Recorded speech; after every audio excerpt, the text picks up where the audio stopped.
Ayan. Ayan, so nandito tayo, no? Ayan, yung, ito yung, nire-repair ni Kuya Mimer, no? Ayan. 4 na butas din to, Kuya. Standard to, commercial. Commercial. Tingnan ninyo, ha? Yung machine namin, talaga, napaka heavy duty yung machine namin. Biro mo, tingnan mo, yung ano palang tawag dyan, yung, anong tawag dyan, Kuya? Yung pinaka-blocks machine pa lang namin, napakabigat, 3 tao, hindi na nabubuhat. May ligo. Ayan, oh, kita nyo? Bagara mo. May ligo. Oh, tingnan nyo, napakakapal, oh. Oh. Di ba? Ganun kakapal yung mga bakal na ginagamit namin dito. Heavy duty.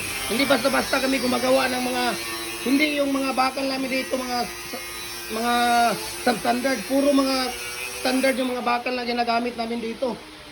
Kita nyo kung gaano kalupit yan, oh. Tingnan mo, ilang taon na ito. Mayroon bang welding na natatanggal? Wala. Di ba? Kita nyo, kahit anong mga welding dyan, oh. Walang natanggal kahit isa. Kung gaano kalupit yan. Dalawa pala to, Kuya. Dalawa itong nire-repair mo. Dalawa pala ito. Ito yung isa. Tapos na to, Kuya. Hindi pa? So, dalawa pala itong nire-repair dito ni Kuya na machine. Puro to commercial, Kuya? Na 4? Puro commercial pala ito.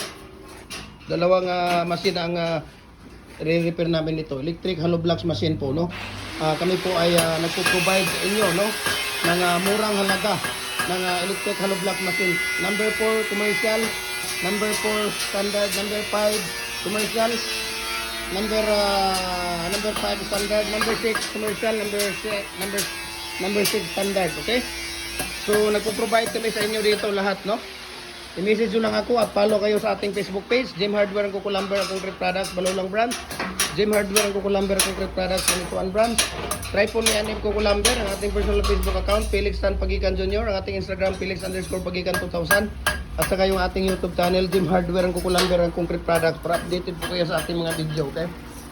So, magde-deliver tayo, Luzon, Visayas, Mindanao. Hollow blocks molder natin. Commercial standard, number 4, single, double, number 6, number 5 po. Decorative molder, bricks molder, RCPC 5 culvert natin, 6 inches hanggang 85 inches. Nagko-customize din tayo at per sa inyong mga request. Kung may mga drawing details kayo, forward nyo sa akin at papakita natin sa ating designer at fabricator kung kayang-kayang gawin natin. Ayan, si Kuya Ray talagang walang pahinga, tulog, ano na lang, ihi lang daw ang pahinga nito, no? Kaya ang dami nating order dito. Sana, no, next week ay matapos na lahat yung mga order natin na pinapagawa. Okay. Dahil mayroon pa tayong ano, Kuya, yung 14 feet, Kuya. Na ano, 3 seat, 8x8 by 14 feet na detachable.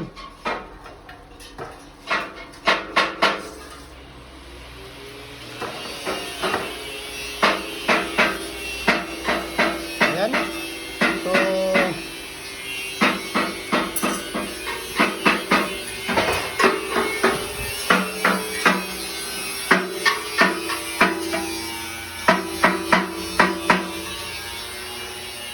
grabe, sobrang kapal yung bakal na ginagamit namin dito, mga idol. Ito, ganito kakapal yung mga bakal na ginagamit namin dito, no?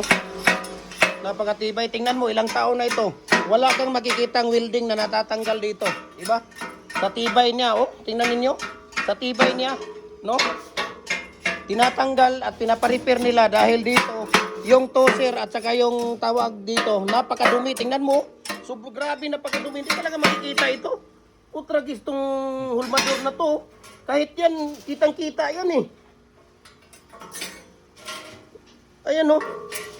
Kaya maliit na siguro, Kuya, ang labas niyan, ano? Sa sobrang kapal ng dumi. Kaya pinaparepair na. Okay? Nako.